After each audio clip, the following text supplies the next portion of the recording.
Bienvenue sur touslesLabos.com pour un nouveau test de livre photo. Donc c'est un modèle carré 30 par 30 qui est réalisé par Pixum. Donc c'est une nouvelle finition, c'est un papier glacé. Donc c'est la même édition que ceux qui sont sur offset, à part qu'il y a un pelliculage brillant qui est appliqué par-dessus. Donc c'est un livre qui fait 30 par 30 et qui peut aller jusqu'à un nombre plus important de pages qu'auparavant, puisqu'il peut aller jusqu'à 154 pages. Donc ça permet de faire des gros livres photos. Il faut savoir que le logiciel a été mis à jour en cette fin d'année 2010 et vous pouvez par exemple, si vous créez un livre en 30 par 30, le rééditer après en format 20 par 20 en gardant votre création. Ça permet aussi d'éviter, pour ceux qui veulent faire du papier photo, d'y accéder plus facilement. Sur l'ancienne version c'était assez compliqué, donc un logiciel qui s'est pas mal amélioré à découvrir. Sur cette édition on est sur un livre qui démarre à partir de 50 €, donc c'est le même tarif que le papier photo. Et vous avez une réduction quand même de 15 € sur le site, donc à partir d'un certain nombre de pages, donc c'est au final assez intéressant. Donc pour les 50 € vous avez 26 pages. Voilà. Donc c'est une couverture rigide que vous pouvez personnaliser. Et au niveau de la reliure, je vais vous la montrer. Hein. Je sais pas si la mise au point sera très bien, ça se verra mieux sur la photo. C'est fait correctement. Il y a mieux, il y a pire. Il a eu un petit choc comme souvent ici avec le transport. Ou sinon la couverture est correcte. L'impression dessus est pas trop mal. Un petit peu trop accentué comme le reste du livre. On va voir ça de suite. Donc on démarre, on a toujours une petite page de garde comme ça, qui est ici un petit peu jaune. Au niveau des couleurs des tons chers, c'est correct. Par contre, la netteté est vraiment trop accentuée, comme on peut le voir ici sur les cheveux, c'est vraiment trop détaillé. Et sur d'autres photos, on verra que c'est encore pire. Donc avec le logiciel de Pixum, vous pouvez faire très facilement du double page. Il suffit de sélectionner une photo et en haut dans le menu, vous avez un bouton appliqué sur les deux pages et hop, vous passez sur du double page. Donc ça se fait très facilement. Vous avez toujours dans le logiciel pas mal de gabarits assez sympas. Ici avec des coins arrondis. Vous pouvez mettre des cadres facilement. Donc, le logiciel est vraiment sympa à ce niveau-là. Là sur ce genre de photos c'est très sympa. Celles-ci sont bien.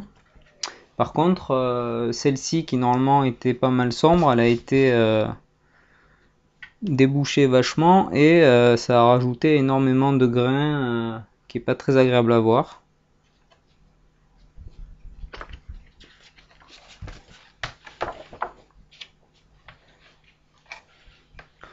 Ici j'ai utilisé un fond qui était disponible, il y en a pas mal. J'ai rajouté un petit titre ici, bien entendu du texte vous pouvez en mettre où vous voulez, j'en mets très peu lors de mes tests, mais vous pouvez placer les zones de texte là où bon vous semble et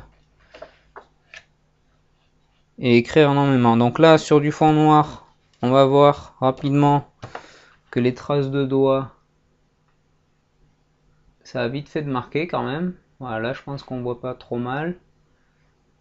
Donc ça marque pas mal, ce qui est souvent le cas avec des finitions brillantes comme ça. Ici j'ai pas fait attention, j'ai dû laisser un cadre sur ma photo, donc ma photo étant sur fond noir et ayant mis un fond noir derrière, du coup le cadre ressort. Donc faites attention à ce genre de petits détails, c'était pas forcément bien visible à l'écran, mais à l'impression oui. Donc là encore un double page avec par dessus des photos que j'ai positionnées. Alors celles-ci, je les ai positionnées moi-même, c'était pas un gabarit.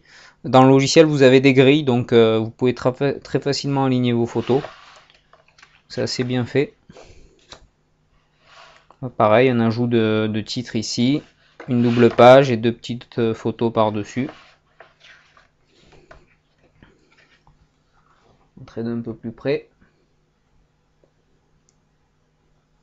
Alors suivant les photos, le pelliculage brillant rend bien. Par exemple ici, c'est quand même sympa, ça brille bien. Ça en jette, mais si on regarde d'un peu plus près quand même, les détails sont quand même trop accentués. Du coup, on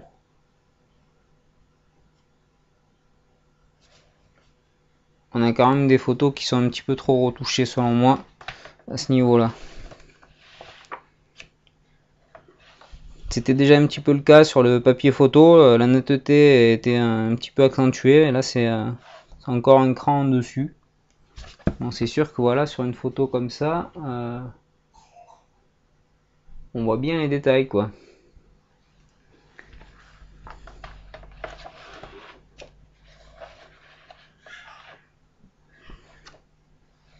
Vous pouvez mettre des photos aussi en oblique, comme ça, c'est assez sympa.